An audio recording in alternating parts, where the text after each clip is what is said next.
gold monument stands in the middle of the traffic island, pointing toward the sea. It looks as if it's been reassembled piece by piece, secured and mounted in the air with the aid of numerous ropes and rods. A silver plaque on the statue's pedestal reads, "I am Fillip III, the Squanderer, the greatest of the Philippian kings of Revachol, son of Fillip II, the opulent, father of Philip IV, the insane." Even by the standards of the Philippian kings, old sumptuous Philip was known for his profligacy. Well, he blew through the whole national treasury, starting the decline of one of the penultimate century's greatest superpowers, the suzerain of Revachol. His own maladministration foreshadowed the fall of the monarchy during the anti-centennial revolution, an end to his family line and the monarchy on the Insulindian Isola. Stories have it that he had his bedroom converted into a treasure chamber where he stored unfathomable wealth, Krugerrands, bars of gold, ornate weaponry, armor, and various chalices.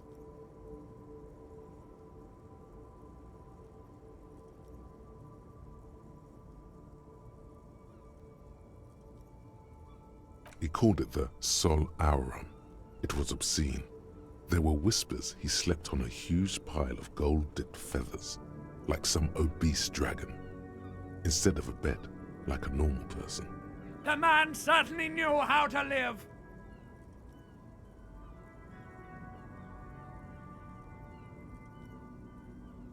But wait, you haven't even heard about his fabled cocaine addiction.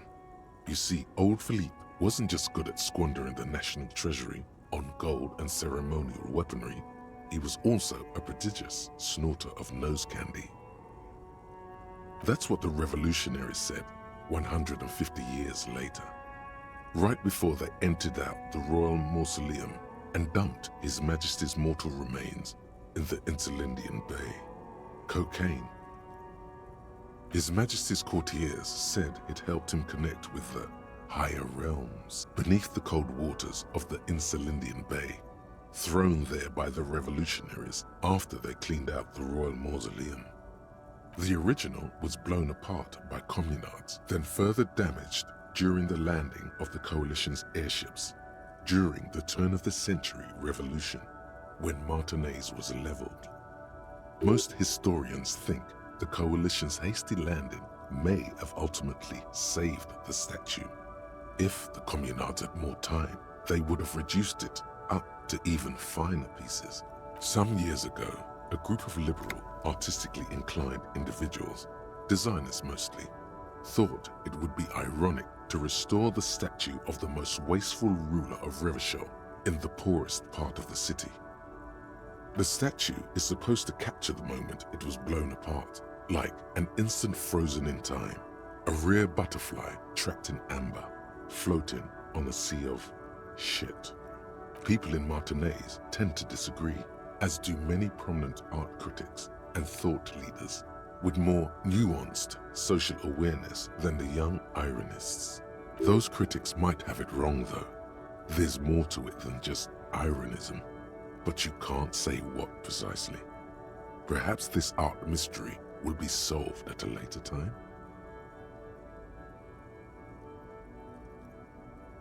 Philip III, the Squanderer, however, with his bronze face up in the air, doesn't seem concerned about what the hoi polloi think of him in death. Not that he ever did in life either.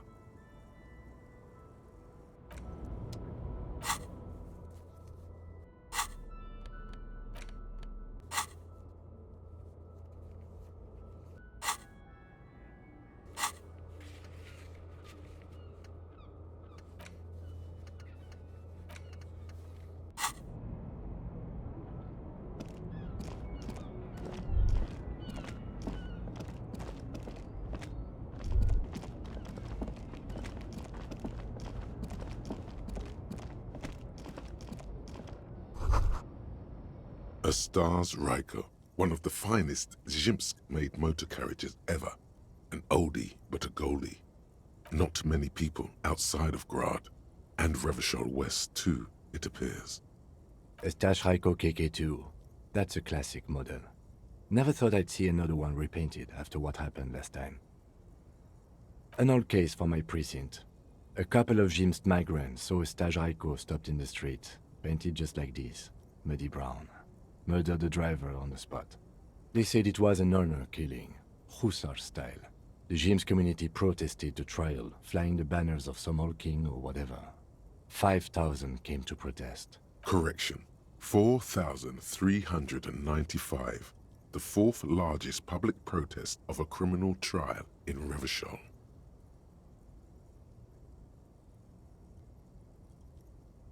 Is that so, officer? I'll take you at your word. People we are paid to protect. Let's leave it at that. 4 years for murder in Reunion. The perps were remorseful. Their sorry knocked 8 years off the sentence. That's the system. The prisons in the greater Revachol Industrial Harbor are already full. Prisoners are expensive to maintain. The longer the sentence, the larger the cost. I try to avoid drawing far-gone conclusions like these before actually examining the body. But my initial guess is the two are unrelated. Yes, detective? You sure you're not Zhimsk? Yes, you're sure you're not. Or if you are, it's only in that Revacholian way. 4 to 5% maximum.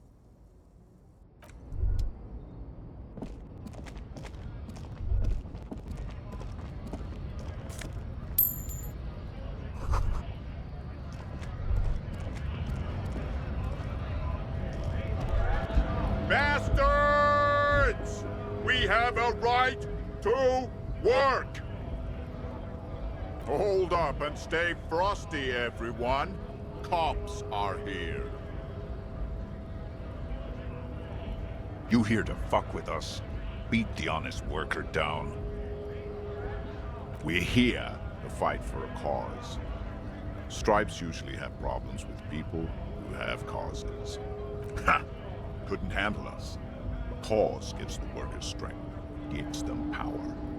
We have a right to work! Besides, we're not that different. It helps if people see us talking, cops and strikebreakers together. Shows authorities are on our side. Builds confidence.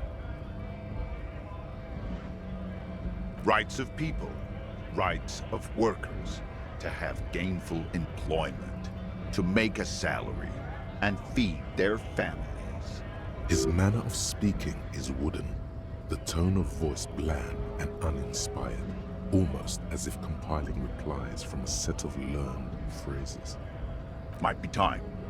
Don't let the fat bastards tread on you. Cops tend to side with the higher-ups, but you're essentially still workers. I don't trust cops, but I can see you understand the right to work! Right to work! Maybe you should ask them the questions, like why we're not allowed to make a living here. Shame on you! We have families to feed, you piece of shit. So do we, Scott. Have fun. Union shits are on full strike. Don't think they're going to let you through the gates. I'm trying to meet their fat boss. I know nothing about a murder.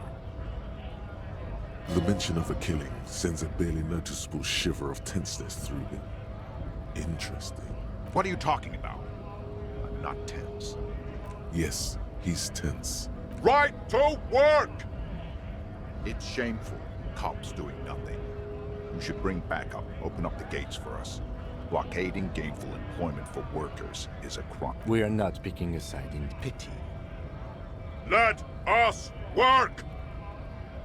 When a bunch of ungrateful, lazy cockroaches can't get their act together, decide to block honest work for other people. beats me. They mumble nonsense about boardrooms and workers' rights, while we have the right to work! Honest men and women with rights to work, to be useful, not toys for corporate interests. We came here to help the harbor run smoothly in time of crisis. If union fucks don't want work, they ought to let in those who do want work. I have a question. Why do all these men follow your leadership? You think they follow because I'm big and loud? No. They follow the rules of the market, the rules of the economy, because they were given a job to do! You've been talking to him for quite a while now. Something is off with this guy. Ask him where he's from. What's it to you?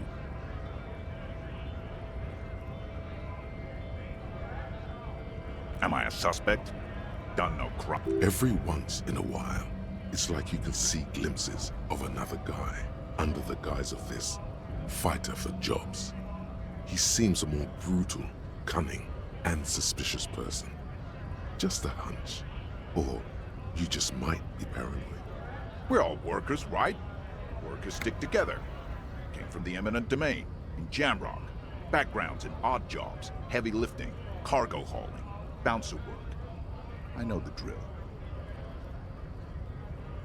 Worked at Territorial. Pretty okay as far as lies go.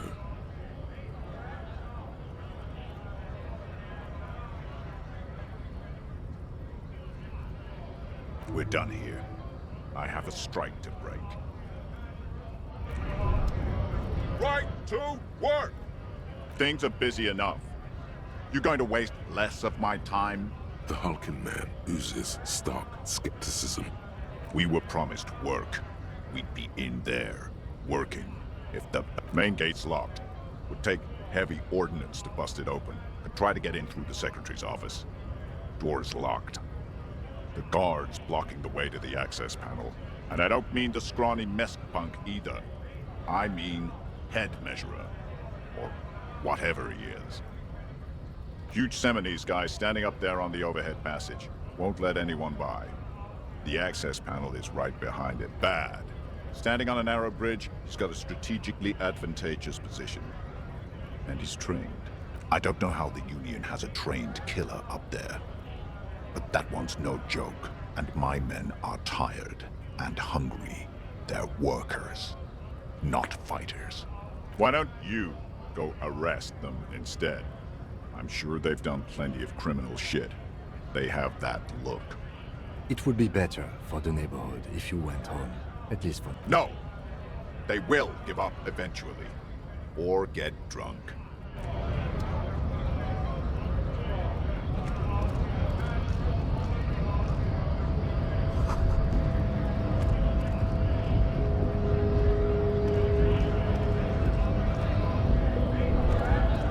Scab? You're hazy on the notion of a scab. Good one, officer. Don't worry. We here have solidarity with the RCM. Imagine, you cops going on a strike, but then another cop comes in and says, let us cop for less money.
Speaking of, what brings the RCM here?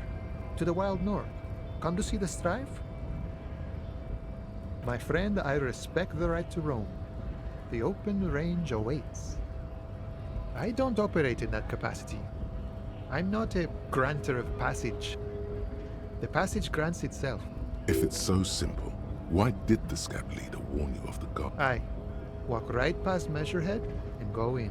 Yeah, the 2.5-meter tall Semini Supremus is there. Walk right past him, then press the button to unlock it, then go past him again, and you enter the arbor through the office. Está. The man whispers a jaunty tune. A coastal breeze ruffles his hair. Sure thing, my friend. I can help you out. The coin narrowly slips by your outstretched fingers and falls to the ground. Oh, I'm sorry. Didn't mean to throw it like that. It's a thing we harbor folk do, passing around cargo and such. Was not meant as provocation or ridicule. The boyadero stares at you with respect, then gestures towards the trickles of blood adorning your clothes. Right, always glad to help out the RCM. We're on the same branch. Murder, huh? That sounds like a lot of hard work. You'd never see me investigating a murder. Probably not. I wouldn't even know where to start with that. Much better here at the harbor, for an honest union man like me. You know, serious business. I'm sure the big boss will be glad to tell you. You'll have to ask him first. He's a chatty guy, wants to talk about the strike. Return once you've met the union boss and are on a better footing with the old.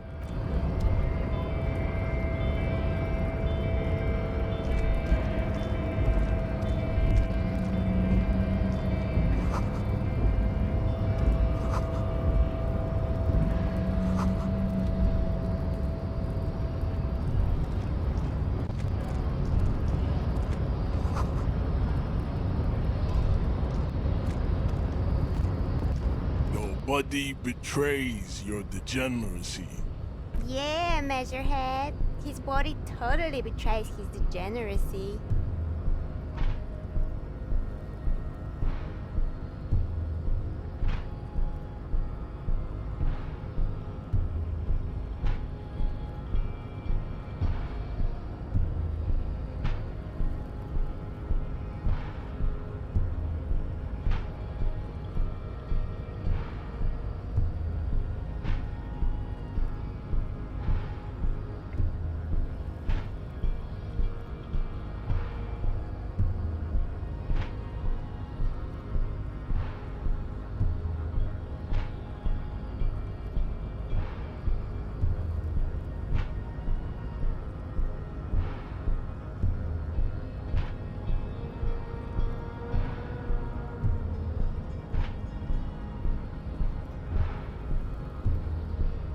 Are you admiring my morphophysiology? It must be frightening to stand in the shadow of this racial pinnacle. Be calm, Sandwich. You are not in danger, because you are not a threat to me. You have succumbed to Al Ghul. You reek of it. An invisible sword of Al Ghul emerges from your throat. You cannot see it, but others can. It is making the woman in my company sick.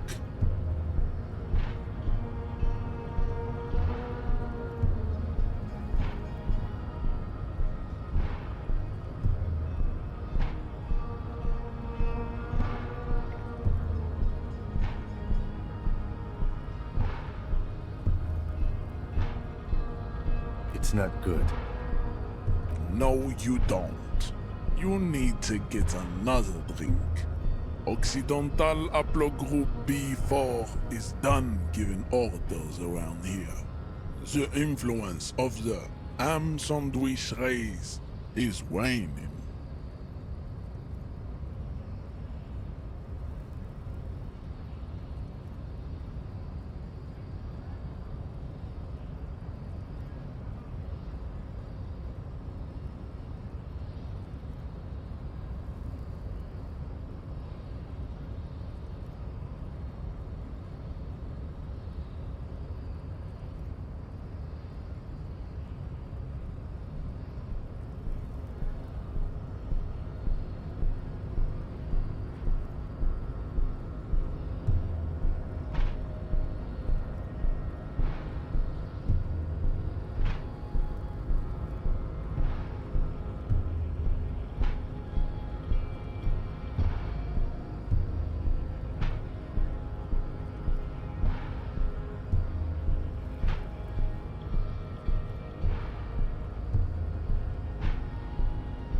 begging for help, attempting to pass fear for cooperation.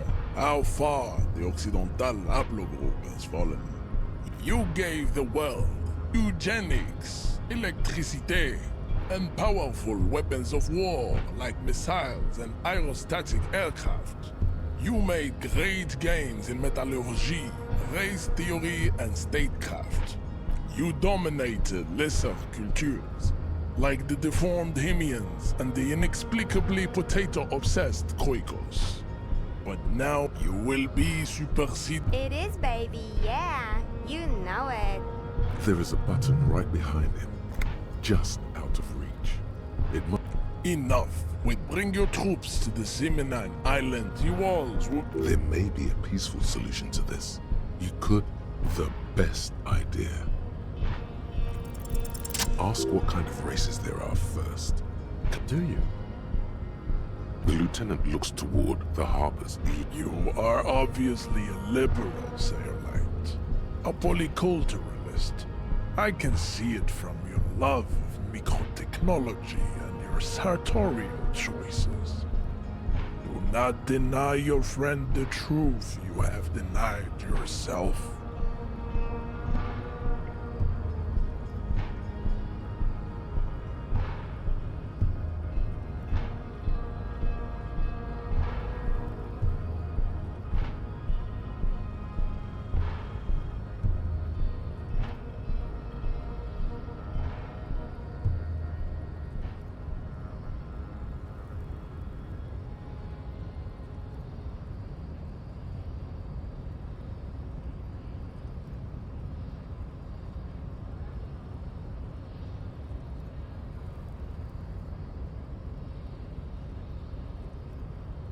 There are three categories of race. Type A, the heroic. Those are the Simonese, the Areopagite, and the Occidentals, excluding the Maun, of course. The Maun are riddled with eczema to the point where they find it impossible to smile. They are all lactose intolerant. A receding genetic pool has led the Maun on reprehensible street parades. In Maun cities like Stadskanal and Feltherre, wearing wooden clogs on their feet and little green tassels on their hats. You know them by the names of their nation-states. The Oranese, the Gotwaldians, and the Königsteiners. My people simply call them Maun. Maun is a derogative term for first world people of Gotwaldian descent. They do not all have eczema. Also, people of Katla, like the Suru and the Uhu, are much more lactose intolerant. In some municipalities of Oranje, people do wear shoes made of wood to street parades. Green, orange, and even yellow tassels have also been seen on hats. The Maun are proof that you can have too much Occidental racial purity and tassel-centric culture. Inbreathing the Vespertines and Messenians of Vesper and Messina, the ancient Meteorans of Meteo by the golden Pisantic Sea, the Suren of Sur-la-Clé, and even the North Königsteiners, all have Type A race propensities. The other large Mondial civilization, the Mesk, are too yellow and oleaginous to count as a heroic race. True, they are violent and expansionist, but they have a glandular problem. Overproduction of sebum. Sebum is leaking into their brains, making them listen to El Mariachi music and eat toxic minced meat-based food, which in turn only produces more sebum. As proven by the Maun and the Mesk, Occidental Type A is in retrograde. The Simonese and the Areopagite are on the ascent. The indigenous people of this, the Insulindian archipelago. The Simonese inhabit the southern islands. I am Simonese, from the stock of Ulmbuir on Ile de Fantôme. The Areopagites are the master race of the Ile Maran deserts. The Simonese are descendants of the Areopagites. We came here during a heroic migration from Ile Marat to Ansuland, thousands of years before the lactose-intolerant Marne-ridden Occidentals discovered this place. The Areopagites are sleek, long-headed. The Simonese are powerful, mesomorphic. The former is an immutable progenitor, unchanged since the Super Isola of Pericarnassus. Ancient brains rest in their slender skulls. The latter is perfected and adapting. Together they form the Simeno-Areopagite or Simeopagite super race. That is all. There are no more type A races in the world. Nature was not capable of more. Type B are the unheroic races, amorphous non-competitors of the great race. The Khoikos and the Vacholier, they are mud-colored people. The Khoikos of Grad, Yugo, Zhimsk, Shest et al. Are what you would call white, officer, in a suspect description. Yes, to an untrained eye, the Khoiko appear white and pinkish, like a hand sandwich. But look into their eyes and you will see. They are of an indistinct color, and so is their skin.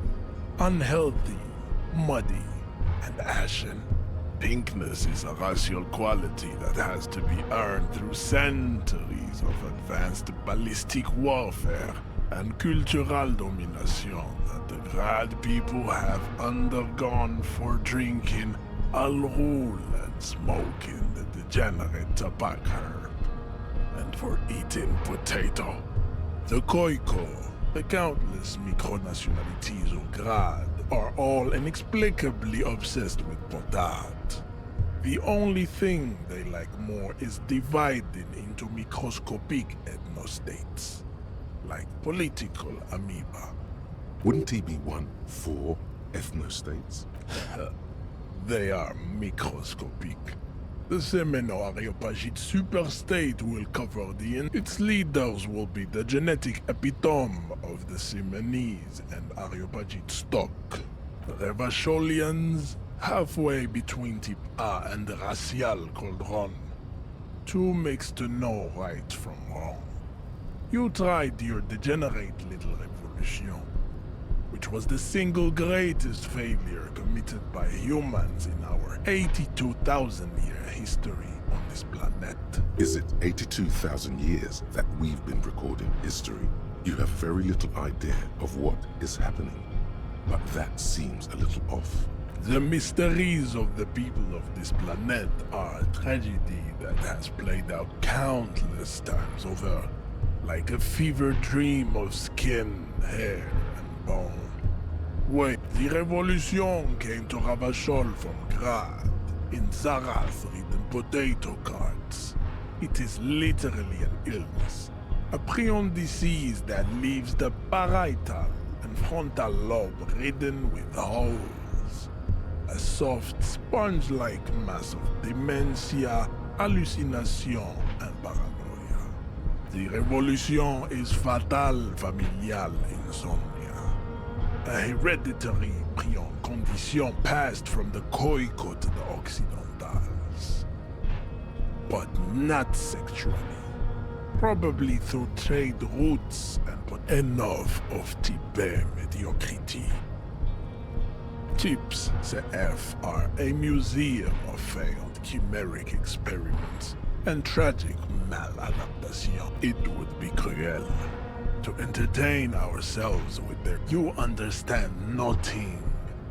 To solve the great raid, you need to internalize what you have heard here today. Then I cannot possibly imagine what else we have to discuss. Tibet.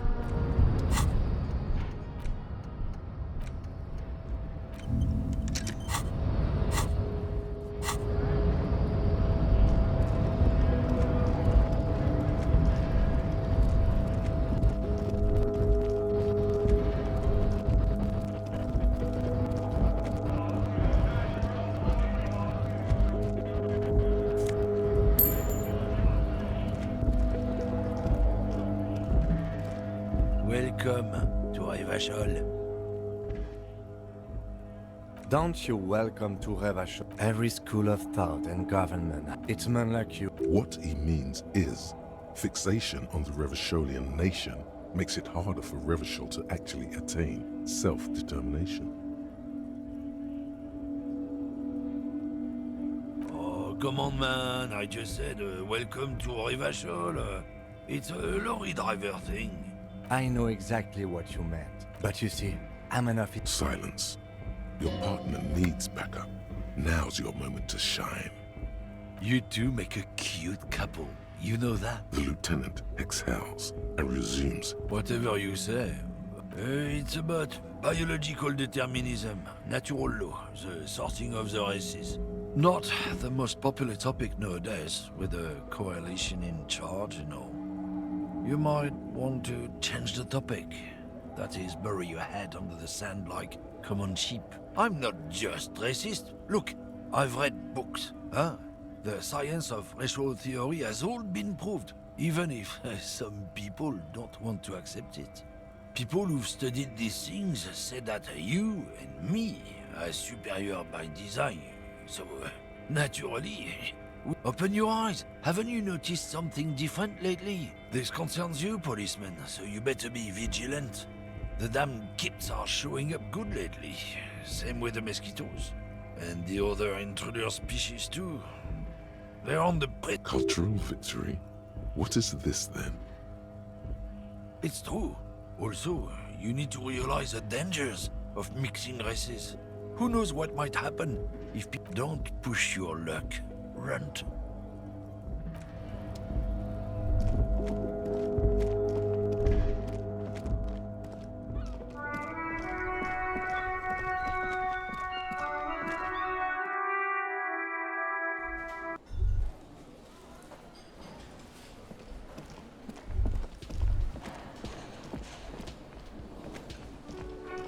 Can I help you? Yes, have you got it? Well?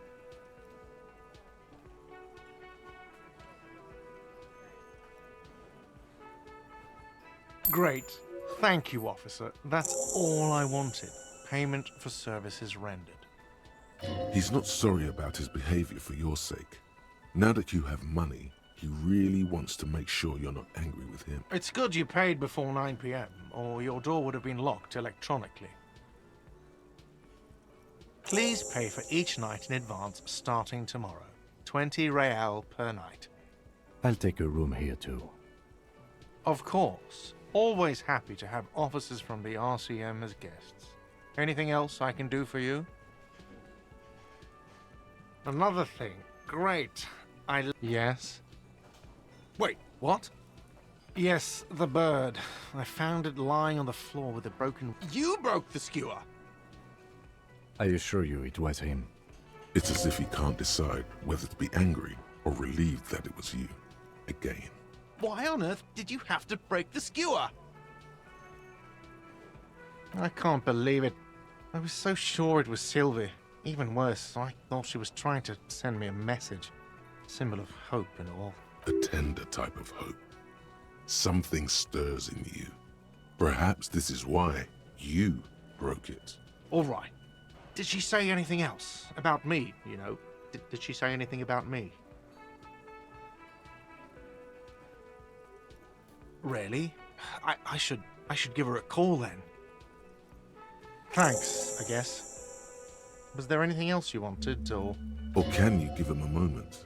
Somehow you realize this is not going to net you any professional discounts. Already he's reverting back to defensive.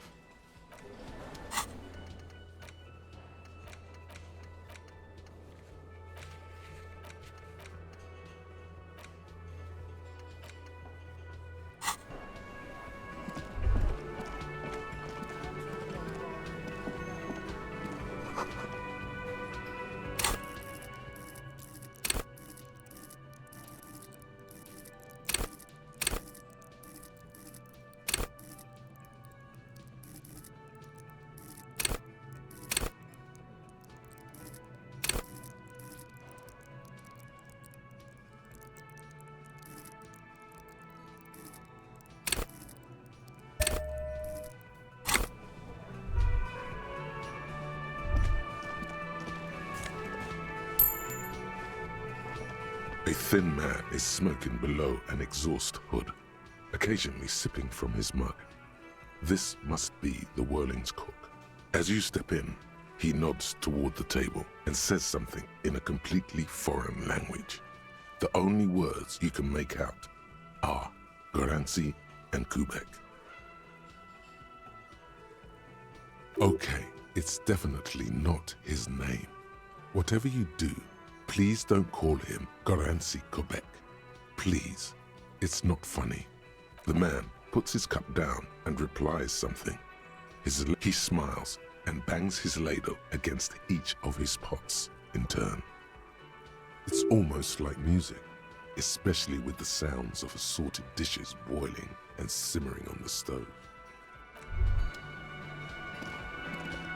You see a heavy steel door with a prominent dimple. You immediately feel the cobalt blue surface feels rough to touch. It leads to a side building, adjacent to the... You do? It's a door in the back of the kitchen. Why do you care where it leads? Yes. I suppose it's worth seeing if we can get... It's hardly a side investigation. You already... If you say so, Gart is the person to ask about this. The door does not budge.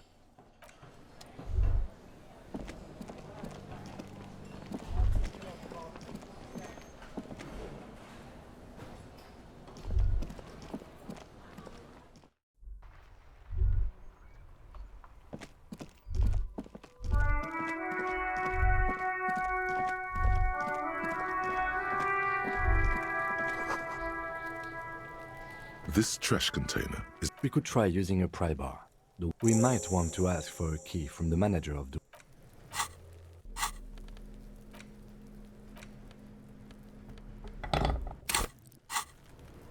This trash container is locked. The sliding lid has a padlock that's... There he still is, looking right through you, with... Kuno, the pig's getting pricked. Looks like it's time for me to go. I'm going away for a... What's going on there? Fuck are you trying to pull, pig? Stay away from me, pig. You don't want to see what happens when you corner me.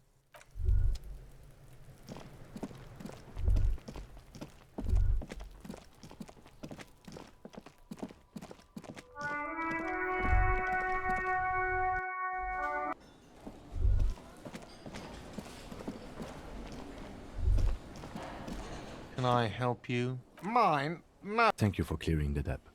Why? To keep the hobos and drunks out. That's why. And the neighbors too. They put their trash there and they don't pay for the garbage company. I thought as much. And are you the only party with access to the trash container? Well, yes. Us and the garbage disposal company. It seems a little callous, doesn't it? Something stirs in you. Prod at him and find out. Yes. Sir, I'm sorry the RCM is having financial trouble, but it's not this establishment's problem. Callous? What are you, Kras Mazov? Almost all establishments in Revachol keep their trash locked. The whirling in rags is not special. What are we talking about? Was this not about the trash container? Was there something you wanted? What for? Mazov? Are you planning to nationalize my... It concerns the case. Please cooperate. Just bring them back once you're done, please. Can I help you? Another thing. Great. Oh, yes, that door. Sure. No, I don't have a key. Or some... He's attempting to maintain an air of indifference. It's absolutely not convincing. Fine, okay. So, I haven't opened it. I have cleaned the whole place 100 times over, though. Yes?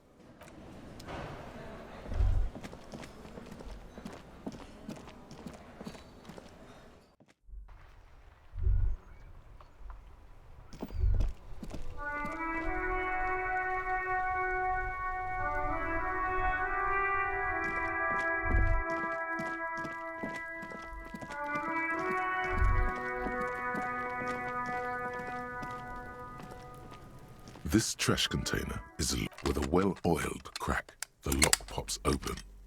It should now be possible to simply raise the lid.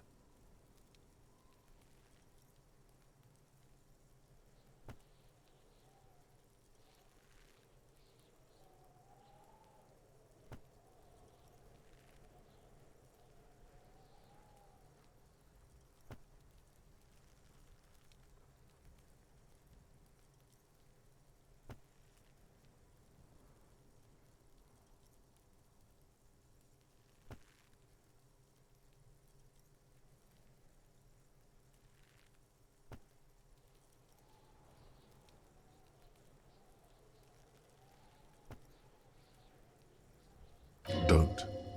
Maybe you shouldn't. Maybe you shouldn't. Of course there is, but you won't like it. Sweat forms on your brow. Your hand is still on the lid. The smell of rotten food rises to greet you. You see soggy cartons, dirty rags, and organic waste. We're just in time. This hasn't been emptied for over a week.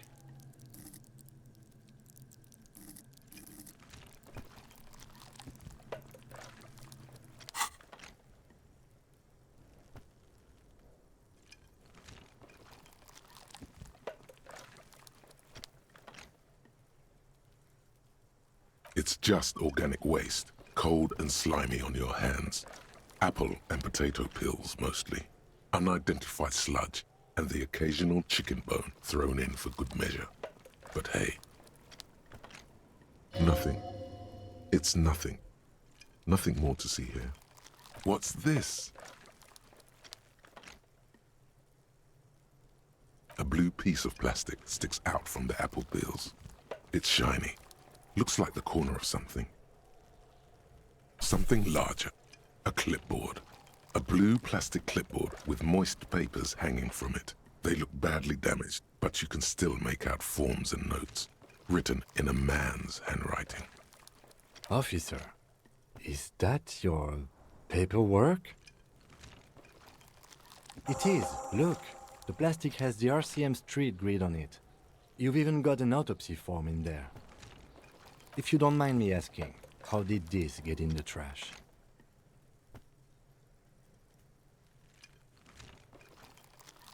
Boring. Try dangerous. You should do a thorough inventory of that. I see, yes.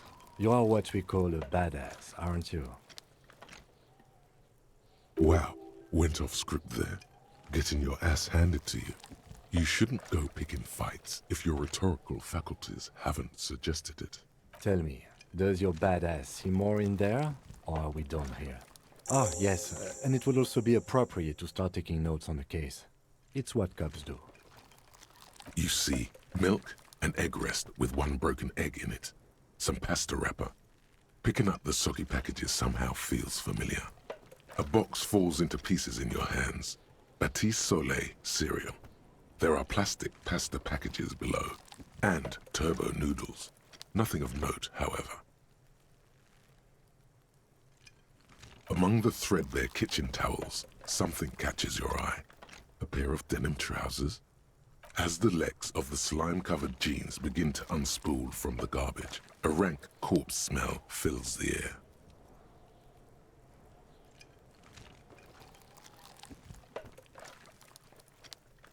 The victim's clothes? Cadaverine odor is faint.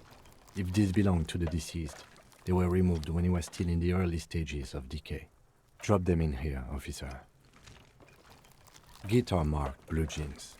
Pockets empty or emptied. He wore them with a belt, too, a white belt. The loops appear stretched, but the belt is missing. That's it. Do you see anything else in there? I have another bag here. Something slimy catches your eye. A drab, long-sleeved shirt, olive-colored, appears from the food waste, dripping with pus. This is a military-type overgarment. No label or serial number. This is the kind of rib-knit shirt that's worn over light armor to conceal it in an urban scenario. Anything more? The rest of the rags are just kitchen variety waste. Just garbage. All right. We should go to Gart again and ask if he knows who put the clothes in the trash. It could be as simple as someone from the hostel cleaning the yard. Or not really. All we know is the victim's clothes are in the trash, the lid was locked, and his establishment had the key. It's just a small loose thread. The lieutenant nods, then looks back into the trash container. Wow, an armistice caliber 50 knock cannon. Half wrapped in paper. Never mind. Look at that fat string of archipelagon pearls snaking amidst the banana peels. And is that Cordon Electric's preamp with Electra F2 tubes? It is. That catches quite a price. We're talking 12,000. Easy. Unless you're into hi-fi yourself. That's too bad, because none of those things are actually in there. There's just food waste and crisp wrappings. All you see is a broken mug with a racist depiction of the yellow man, frolic only in its social sensibility.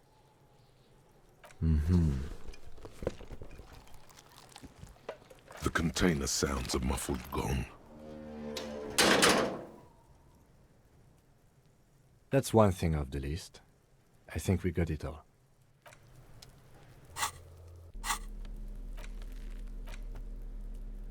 It's just a racist mug. What's there to read here? Not much. Oh boy, here we go. What are you going to say about a broken, tossed-away mug that you dug out of the garbage?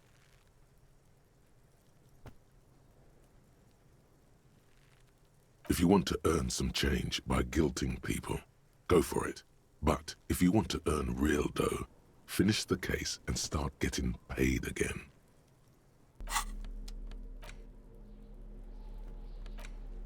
It's the ledger you found in the trash. A pitiful cabbage of white and yellow papers hanging from plastic board, barely held together by a metal clip.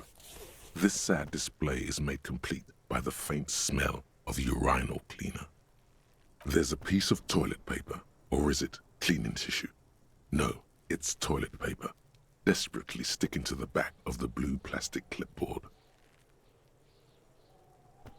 It's a metaphor for you. Thank you, waterlogged ledger, for spelling it out for us. Below the pathetics, terror. Do not look into its blue heart. It's just toilet paper sticking to the back of the plastic clipboard. You can take it off if you want. Still wet, the toilet paper peels off the plastic easily. All you have to do is shake it off with your finger and voila! The ledger now looks marginally better. An aluminium block runs the width of the board, biting down on the paperwork. Its crocodile teeth are the only thing keeping the papers together. A regular pencil, the tip worn down to nothing, has been attached to the clip.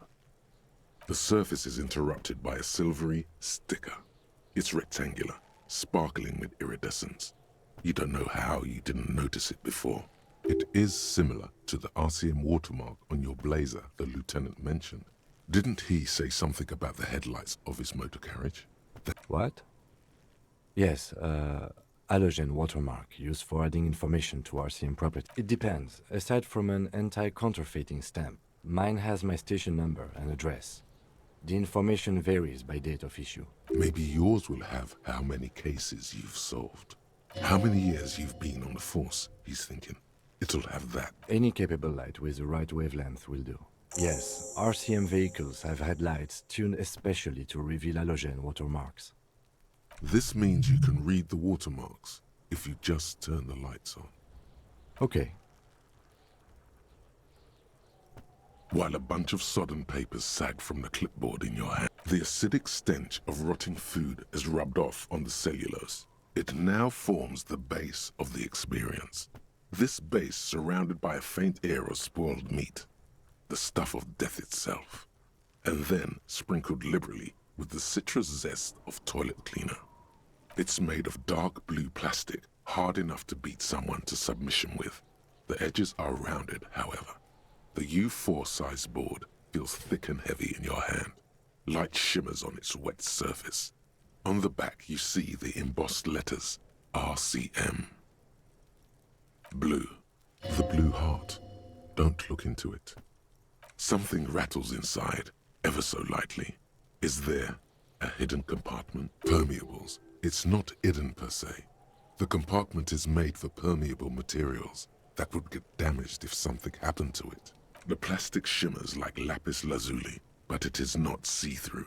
You cannot see it with your hands. U4-sized pages hang from the clip screwed to the top of the board is not what you end up doing. You squeeze the plastic to slide it open, but the ledger quivers in your hand. As it shakes, the pages rustle. This pathetic mess suddenly afraid of you for some reason. They're not exactly white. They're yellowed in patches by sunlight and alcohol, and covered in dense blue handwriting. Ink escapes into watercolor patterns, reaching its tendrils across entire pages. The paper itself is checkered, with faint red lines, forming short paragraphs. Once in a while, there's a red stamp that exclaims, "Case files commit to paper." The case files themselves are plenty. You count more than 100 sodden, crumpled up, earmarked pages falling apart in your hands. They appear to be sufficiently organized and extremely dense, if mostly illegible. Work, strife, poverty, the Jamrock Quarter. These are handwritten logs of investigations dating back to January 51, this year. The exact number is hard to estimate due to missing pages and an odd naming convention. But there are at least 20, maybe 30 cases undertaken, not completed, mind you. It's the middle of March. You have attempted 2 cases a week on average. Huh? 2 complex cases to undertake is a lot, yes. You really have to push yourself. I would not suggest it, lest you start making mistakes. 2? That's a lot. I didn't mean to say you are making mistakes, by the way. That was presumptuous of me. I prefer a normal caseload. It's a matter of method. Like a fan of gills, the checkered papers dry in your hand. The handwriting is extremely dense, if mostly illegible. Yes, it appears you employ a, shall we say, robust yet literary system. Each investigation has its case number written on the margins. Yet, still more tellingly, most are accompanied by a name. A title, one might say even. One that draws inspiration from snoop fiction and vespertine cop show staples.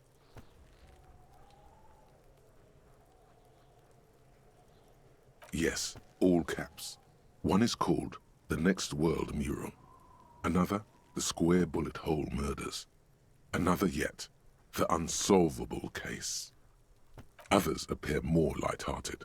The guys on a couch in an unexpected location, and the murder at the hookah parlor. Even the rare article-free collapsing tenement. Murder features prominently throughout. It's going to take an effort to piece these case files together, but it can be done. Once you're done inspecting them up close. You mean the alphanumeric? Officer, precinct, time of arrival at the scene? Oh, you mean the titular? Yes, well, so do I. In our defense, almost everyone in the RCM does. It's a holdover from the early days of the RCM, right after the revolution, when the organization had little idea how to do things. It persists in an unofficial capacity. Officers use these titles to refer to their work among themselves. Again, in your defense, I seem to have named one the man with the hole in his head. That was a real person. His death was real. Still, I named it that, to amuse myself. I pray his loved ones never find out. Rail spiked through the head. He died.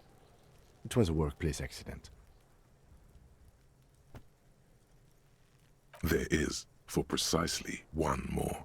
15 pages near the end remain untouched by the damage.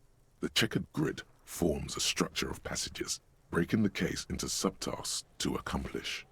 Once all the tasks are accomplished, the case is complete. The tasks you've completed flow out of the kind green ape pen in a brash freehand similar to the rest of the letters. The wording comes easily. It's almost robotically simple, a language developed for mental rigor and simplicity.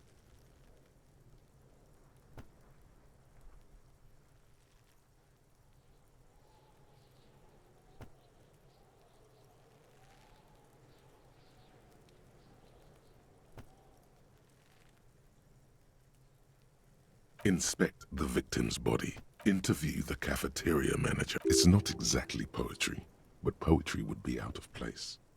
A satisfying slash sounds across the paper. Things to be done and things already done. The composition of reality. This is an extremely useful tool for a detective of the citizens' militia. Now all that remains is to name the case. No, actually. Any ideas? Okay. It's a good name, but it has one problem. This case has nothing to do with the... Something more concrete, perhaps? Do you have... Usual is boring. We don't do that. Ah, yes. I have to tell you, officer, I don't appreciate ironic titles. Other officers will have to use this as reference. If it's idiot or cockfinger, they're not going to get it. They're going to think an idiot and a cockfinger were on this case. So... Fun is outlawed with this guy. What a knock! Great. That's great. That's actually what I was thinking too. The Hanged Man. Good, strong name. We have a very good name for the case now. I'm going to start calling it the Hanged Man. It's good we sorted this out. You don't exactly close them, so much as distance yourself from the smelly papers. They're a little further from your nose now. In the back, you see thin, translucent copy of paper. Some neon yellow, then rip them from the binder and hand them out, according to type of form.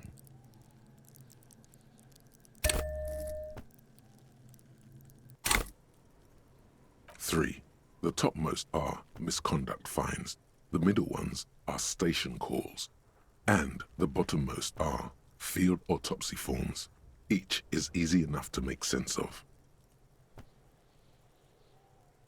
You don't have to be an intellectual giant to do police work.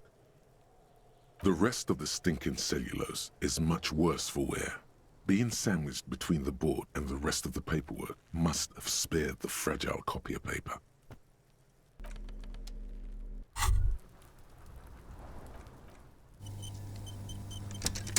Wow, you work hard. Oh, yes. You oh yeah, look at you. That is the sign of a hustler. It ain't easy. But you didn't log that in as, oh yeah. You sure? Are you rich? Get out of here. You're a pauper. You work harder than anyone. Look, the immigrants are cool. That's right. Our tax is almost non-existent in the cost. You and I both. 98% of all your money. Here you go, hustler.